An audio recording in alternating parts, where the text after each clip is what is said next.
Good morning everyone, welcome back to my channel pantua daily blog. আমি পিয়ালি চলে আসলাম আবারও অর্পণের lunch বক্সের ভিডিওটা তোমাদের সাথে শেয়ার করতে। কর্তামশাই এখানে হেলদি ব্রেকফাস্ট খাচ্ছে, কিন্তু মুখটা বেজার করে। বেজারের কারণ কি? দাঁড়াও বলছি।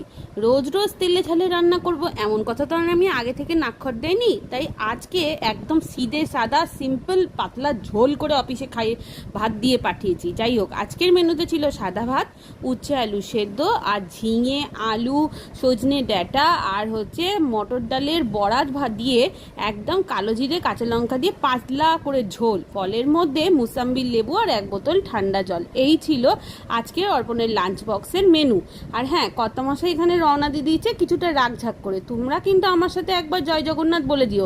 বধূ বাচ্চা এখন বেরিয়েছে তার বাবুকে টাটা করতে, কিন্তু লাভ নেই, বাবু যে মাথায় রাগ নিয়ে বেরিয়ে গেছে আজকে। কেন কেন বলো তো? ওই যে কারণ একটাই, পাতলা ঝোল। জয় জগন্নাথ।